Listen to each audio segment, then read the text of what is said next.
Сайн байцгаана уу хүн төлөвчтэй.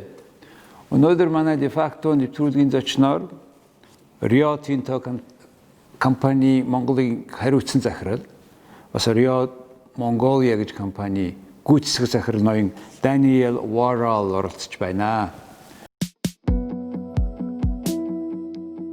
ДАНИЭЛ Worrall, Рио Тинто компани Монгол дахь үйл ажиллагаа хариуцсан захирал. ДАНИЭЛ нь хаалын их сургуулийг дүүргэсэн. Уурхайн болон Кембрижийн их сургуулиудын магистр зэрэгтэй. ДАНИЭЛ Их Британи, Европын холбоо, Аз, Африкт ажиллаж бизнес хөгжил, хайгуул, засгийн газрын харилцаа, доктортой хөгжлийн чиглэлээр багуудыг удирдах байсан. Аз төвд тэр дундаа Казахстан, Папуа Шинэ гавнад ажиллаж байсан. Энэ хугацаанд тэрээр Exxon Mobil корпорацийн гол зах зээл болох бүгд найрамдах хятад ард улс, Сингапур, Япон, Өмнөд Солонгос, Гонконг дахь засгийн газартай харилцах багуудыг удирдан ажиллаж байсан. ДАНИЭЛ нь олборлох үйлдвэрлэлийн салбарт 20 гаруй жил ажилласан туршлагатай. Үүний дотор Royal Dutch Shell болон Exxon Mobil корпорацид удирдах албан тушаал хашиж байсан.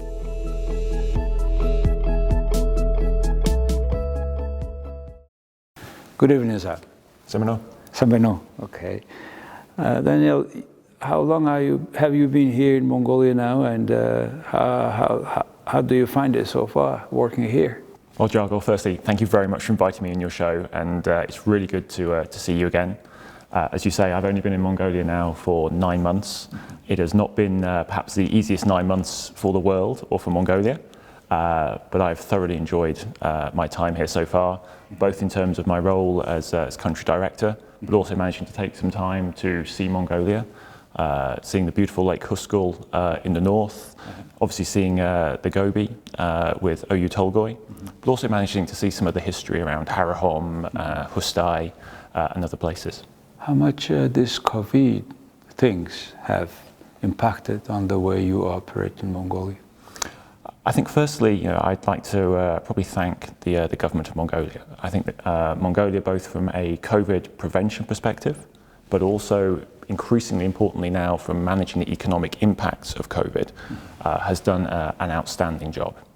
So if I think around sort of the 5 real key areas for Rio Tinto in Mongolia where I'm involved, if I think around firstly the Oyu Tolgoi open pit mine, the open pit has continued pretty much uninterrupted with the exception of a few minor border closures. We are still exporting 5 to 6 copper concentrate shipments to China every day. The Chinese market has picked up again a little bit in Q2, and so things are going very, very well there. I think in terms of the Oyu Tolgoi underground, which is a second area where Rio Tinto has interests, the project is 60% completed at the moment. It has slowed slightly, so we've put shafts 3 and 4 into what we call care and maintenance mode, but we are making good lateral meters at the moment, so progress is continuing. Last year we had some news that you had to extend the time of finishing the project due to certain situation, in particular situation, geological, more structural situation. What is the situation now? That's right. I mean, as Rio Tinto, so obviously we are both the shareholder and the operator in the Oyu Tolgoi mine. Last summer, as you say, in June-July period, we concluded technical work, geotechnical work, understanding some of the subsurface conditions. As part of that, additional support is needed for the underground part of the mine. I mean, the underground part of the mine is where the key value for Oyu Tolgoi is, and it's around about the size of central Ulaaanbaatar. As part of that, we are looking now at a range of October 2022 through to sort of around June 2023 for the start of sustainable production. What we have coming up though is a number of really key decisions in the first half of next year on whether to start the mine. And as part of that, there are a number of key criteria that ourselves, the government and other shareholders need to be satisfied with before we can move forwards. So finally this underground mine will start producing by the beginning of 23? So the range that we have, assuming we make the decision to go ahead and start the mine, and as I said, there are a number of key criteria around that in terms of power, funding, and approvals of the reserves and the operating model. Assuming those three criteria and a couple of others are met, then this first sustainable production will be in that 6-month period between October 2022 and June, July 2023. Will it impact on the way your smelter works? Then do you need to extend their capacity, the current one that is now processing, or? So within the current mine design, we are producing what is called a definitive estimate, a DE, and that will be concluded towards the end of this year, actually finalising what the design of the mine is. In terms of a smelter or anything else, the project plan is really per the 2009 investment agreement, where we did conduct a study of that smelter, which was submitted to the government in 2016 as agreed. Per the conditions of the investment agreement. But the current plan is for all of the copper concentrate, the gold, to be exported to our Chinese customers for smelting and blending in China. Okay. Now, this, say, now in 3 years, we expect to have doubling your production, or with the underground mine opening? Probably 3 times the production. So assuming we do make the decision to go ahead and start the underground mine, and as I said before, I mean, there really is a sense of urgency there around these 3 key criteria to be able to do that. Which is power? Which is power. It is government approval of funding for the mine going forwards. For funding, the budget and funding, and then finally, and this is something we're hoping for some progress on in the near term, it is approval of the reserves and the feasibility study for the mine development. So these are 3 pieces where all shareholders, including the government of Mongolia, are working together to get approval so we can move forwards. Well, speaking about these approvals and fundings, there is a rumor that Mongolian government is trying to sell 34% of the government. Do you hear that, or is it official, or? I'm not going to comment on rumour or speculation. What I do think is, we've recently gone through an 18-month program discussion with the Parliament of Mongolia, the Parliamentary Working Group. That concluded in November of last year with Parliamentary Resolution number 92. I would say that we are absolutely open to discussions with the government of Mongolia. We're happy to meet with the government, both as a trusted partner and as a shareholder in Oyu Tolgoi at any time to have discussions. What I would just say, though, is that if you think around Oyu Tolgoi as a project, assuming we go ahead and we're currently on track with the underground project, you're talking over 20% of GDP of the whole country. And at the moment, we are over 70% of foreign direct investment into Mongolia. So I do think that it's very important that all sides come together with a sense of urgency to progress those 3 elements of the power of the budget and funding and of the mine design approval. Yeah, certainly. What's happening with you, whether the project is going on time or not, as planned, very important for the economy.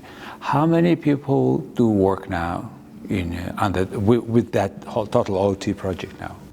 I mean, if I step back a little bit and just say about Rio Tinto, I mean, around the world, we work in 36 countries, and we've got over 47,000 employees. Certainly within... How many employees? Around about 47,500 globally in 36 countries. If I think a little bit around in Mongolia, if I think around across all of our operations, obviously we're looking at the open pit, where we're a shareholder and operator, the underground, where we're a shareholder and operator. We also have an exploration aspirations here, and perhaps we could talk around that in a little bit as well. We also have the Mongolia Delivery Centre, providing high-tech jobs based out of Ulaaanbaatar, and also we have a sort of a strategic partner to operate organisation here as well through corporate relations. So to your specific question in terms of the OT project, pre-COVID, we were working at around about 15,000 individuals working at the Oyu Tolgoi project. Of that, over 94% were Mongolian citizens. I would just say, I mean, certainly from my perspective, having worked in similar projects in extractives for the past 20 years. It's not so much for me the direct employees that's important. It is all of the individuals that we have in the supply chain, all of the individuals who are providing services to those. And so we estimate there was around about 45,000 jobs in 2019 dependent on OU Tolgoi. And certainly, I mean, So this is the largest project of Rio Tinto then? At the moment, it's our largest capital investment project. Capital investment project. It is. When after 2023, when you work in full swing, how much it will be employees there? It's hard to say. I mean, I think it will depend on the ramp up of production and the ramp up of production rates, but certainly several thousand direct employees.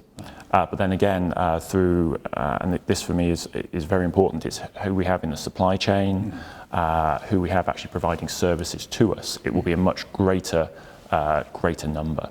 And when I think around, you were talking around sort of economic contribution earlier on, when I think around OU Tolgoi, $2.7 billion in tax over the past 10 years. But perhaps more importantly for me, again, it's the $11 billion over the last 10 years that OU Tolgoi has spent in country, on jobs, on local procurement, on establishing the local supply chain, rather than just on direct tax. It's almost the size of our economy for all these years. Let's talk about Rio Tinto Mongolia, in particular, and where I understand you have this information processing center of all the Rio Tinto held in these 36 countries, and there are also you are a large employer there of people who works in this delivery center. Tell us, please, about this center. I could not be more proud of the Mongolian Delivery Centre. This is a group of individuals that we set up in around about 2014. Really the focus is providing services from Ulaanbaatar as part of the knowledge economy to the rest of the Rio Tinto Corporation. Since 2014, the organisation has expanded, added more teams, focusing on big data, focusing on supply chain management, so now focusing on project management. We've expanded and expanded. We're now up to 75 individuals, and we're planning to expand probably by around about another third over the next 12 months. Incredibly talented Mongolian nationals who are providing excellent leadership. Mostly IT professionals who are dealing from Ulaaanbaatar with all your projects around the world. Impressive, yes. Absolutely. 75. How many foreigners? No foreigners. No foreigners. No Mongolians foreigners. Mongolians from graduate entry all the way through to the leader of that group as a very talented Mongolian lady.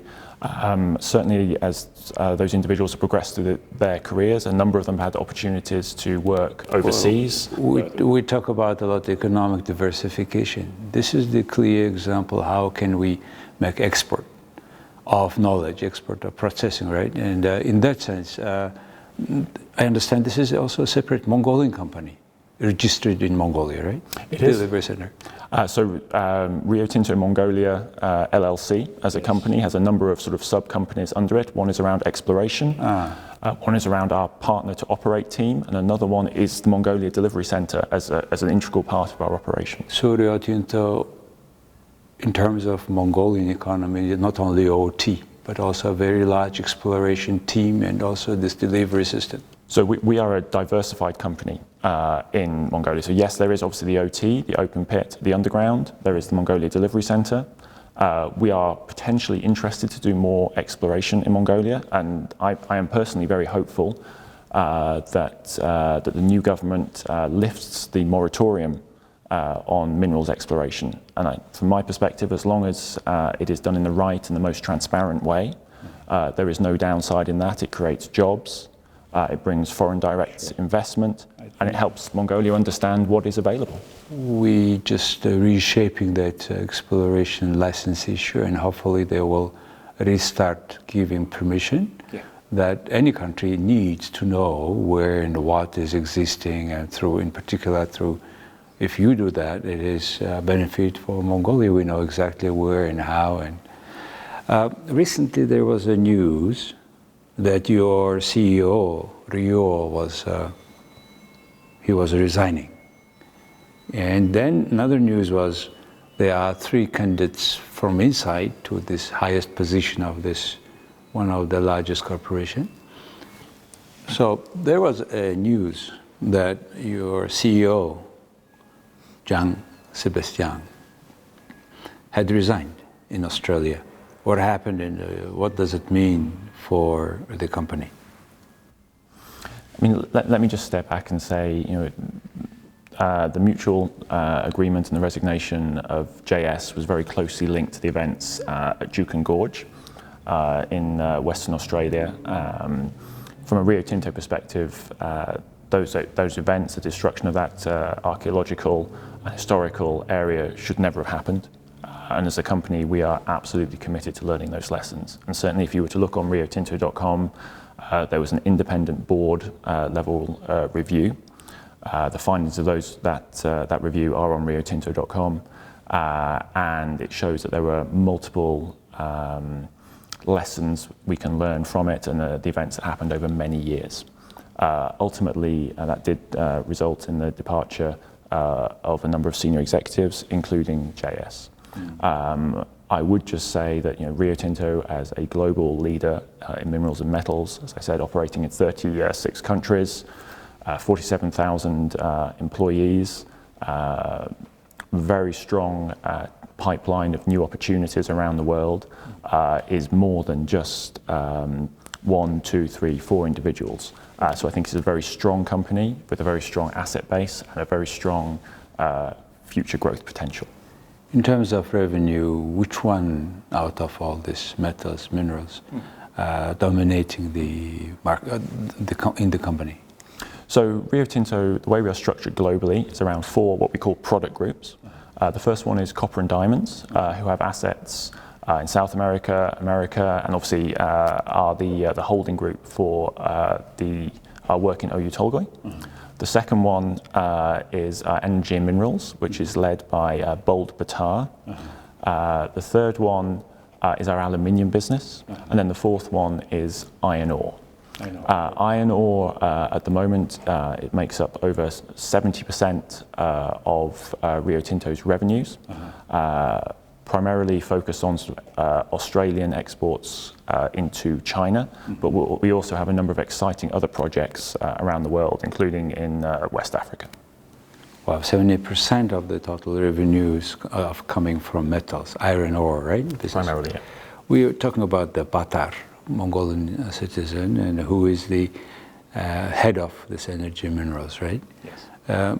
There is some news in the media going on about him being one of the potential replacement for JS. Is it how does it go now? And I did see your tweet on the topic, Jago. Okay. I'm not going to speculate in terms of who is internal or external candidates for that position. I mean, what I can say is that Rio Tinto has a very strong executive committee made up of a very diverse range of individuals from around the world. Bold is certainly on that committee, as are many others. JS is committed to staying through until either the end of March or until his successor is identified and on seat. So I think we just need to look forward and see what announcements come out. As being an international, multinational shareholding company, you have all different nationals working in all these nations. How many Mongolians are working, if you may say, work abroad in your other sites? I mean, I think 2 things. So yes, obviously Rio Tinto is a global company. We have a dual listing, partly on the UK stock market and on the Australian stock market. We also have a listing in New York with all the associated reporting and compliance requirements they create. In terms of diversity, Rio Tinto, we really see our strength in diversity, not just in terms of nationality and in terms of gender, but in terms of other factors as well, diversity of thought. I think it's very hard for me to say exactly how many Mongolians we have working around the world. What I can say is we have a global nomads program, which is currently sending around 35 very talented young Mongolians overseas every year. And certainly a number of my staff have benefited from that program. Yeah, you took also my interpreter Amar as well. So he is now working in Australia, in Perth somewhere. And we only take the best talent. yeah, I talked to him, and looks like this guy is happy, and he's living with his family. And so nice to hear, to see also. Nice to hear, to see. I keep hearing a lot of interesting news from Mongolians working through your network and in some other countries, which is a good sign, and I think it's a great for Mongolian intellectual capital, I think. Let me ask you also about the power, which have been a big issue for the last few years. And I understand finally the Mongolian government will take over and they will build up their power stations. You will buy the energy that you are buying now from Inner Mongolia. What's your take on that? Please inform us. Thank you, Jargal. I mean, from my perspective, power and power certainty is one of the key issues facing the Oyu Tolgoi project at the moment, and is one of the key decision criteria, key topics that we have to resolve with the government before we can make a decision on the underground mine. So I think you know that a 2009 investment agreement has a requirement that Oyu Tolgoi sources power domestically, and we are absolutely committed to that. There's been obviously a history over the past, as you said, recent years in terms of power and how that plays out. In April, the government announced it was going to build a coal-fired power station of 450 megawatts in proximity to the Tavan Tolgoi coal mine. From our perspective, we have worked very closely with the government since that announcement. We have actually made an amendment to the PSFA, Power Source Framework Agreement, which is the legal document focusing around power for OT. That was amended in June of this year.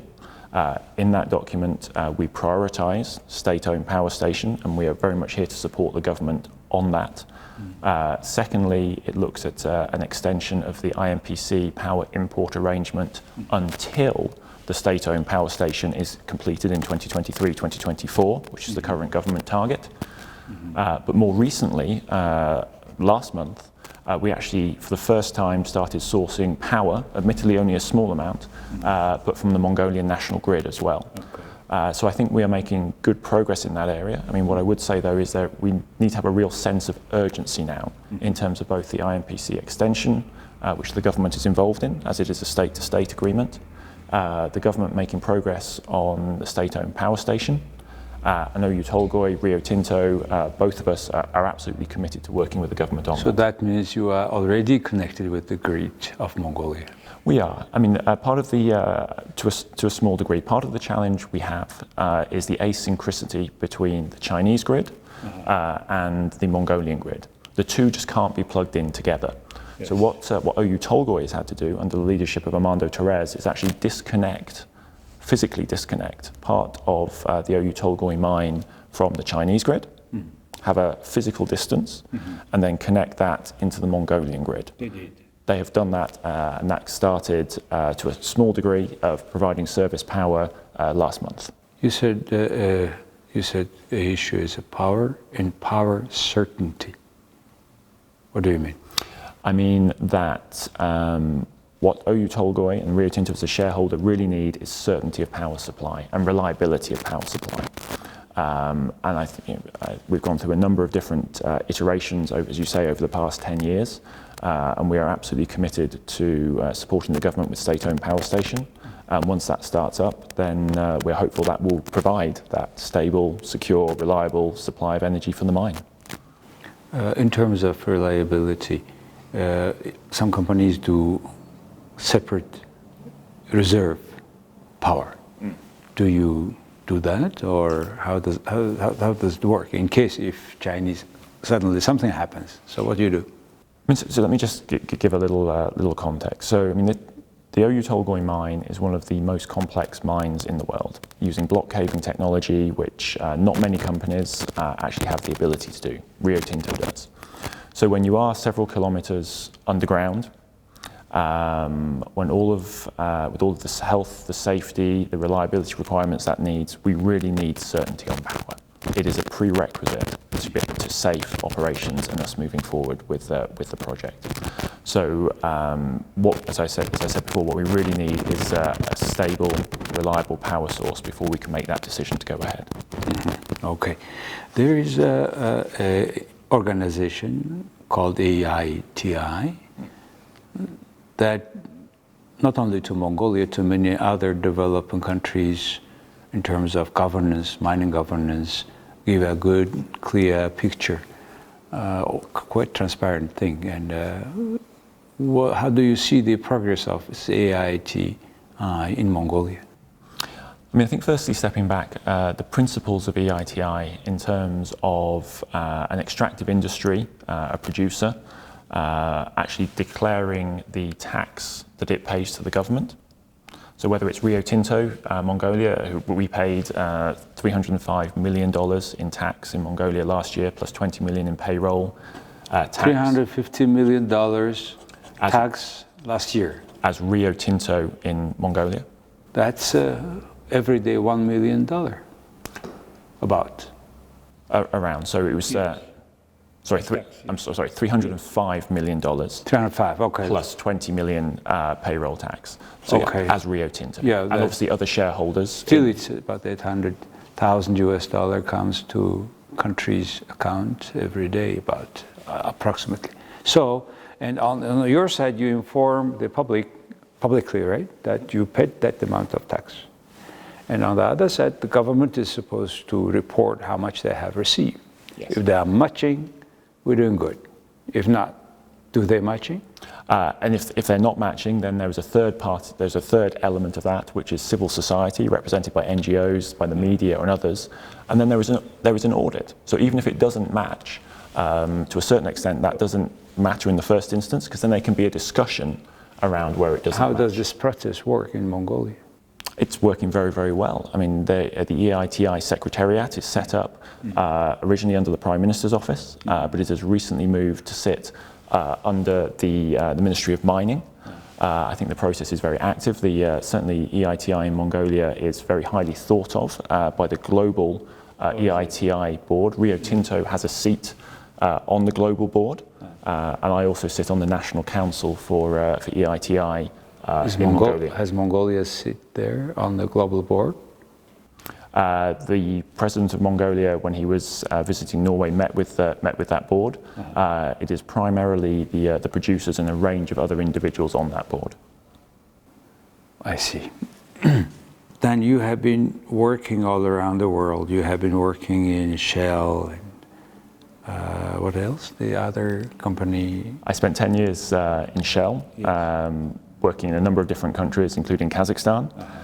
Then 10 years in ExxonMobil, working in Texas, also working in Papua New Guinea, working in Liberia and a few other places. That I want to ask about Kazakhstan. Of course. You have spent 7 or so years there.